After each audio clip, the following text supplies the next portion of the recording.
Hi, Fee Twee Win here, and welcome back to another segment of Tea with Fee.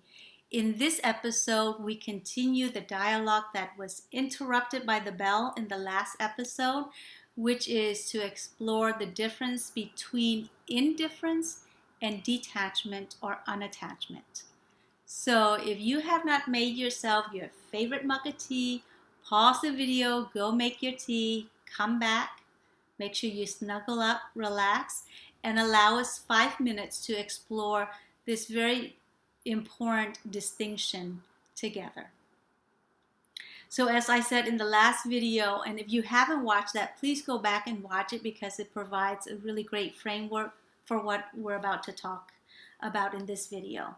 Indifference, again, is a protection strategy to help me not feel pain and to put me in a state of I don't care, and when I don't care, I won't feel pain. That's not the space we're talking about, because when I put myself in that protective wall, I am not as engaged, I am not as present, I am disinterested in the people who are in our lives. And we very much want to be engaged and involved in the lives that we live and the people who are in our lives. Now, the opposite extreme of indifference is total attachment, and that's not what we're talking about either, and that's not the topic of this Tea with Fee. The space that we're encouraging you with regard to the 4 steps to making great decisions that was mentioned in the last video is a space of unattachment or letting go of the outcomes of the decisions you have made. Now, in the decision-making process, you absolutely want to take into account how your decision will impact the people who are important in your life. And so to take into consideration their thoughts, their emotions, how they feel about that particular situation so that you can make a decision that shows your care and your concern for the people in your life. Now, once you've made that decision, then you have the opportunity to let go of the outcomes of the decision. Because when we are not able to do that, we end up fretting over the decisions that we have made. And in our mind, we can create 1,000 different scenarios of what ifs over the one decision we made. When in reality, only one thing will happen as a result of the decision we've made. Now, that one thing can give you more information to make another decision, but really there's only one reality when with the decisions that show up, or with the outcomes that show up with our decisions.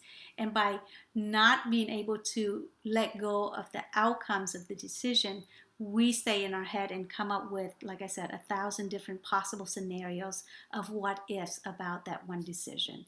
And when we live in our head fretting over these possible what ifs that may never come to pass, we are actually less engaged with the people in our lives, which goes counter to what it is that we intend to have in the relationships that we are engaged in.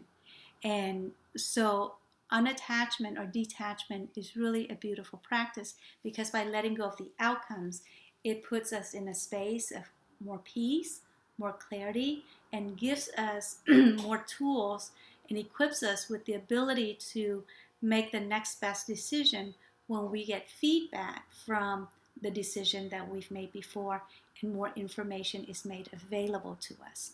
So unattachment allows us to have that space of peace and clarity. Now, this is also true with big decisions as well as little decisions. And one example I like to give you, because I think a lot of people have this experience, is as we grow and we learn to take care of ourselves better, we come to realize that oftentimes we do need to say no to some requests and from some people in our lives. And because it's a new habit, we may say no, but then we fret over the no that we said. And there's a lot of worry that goes on inside of us because we said no.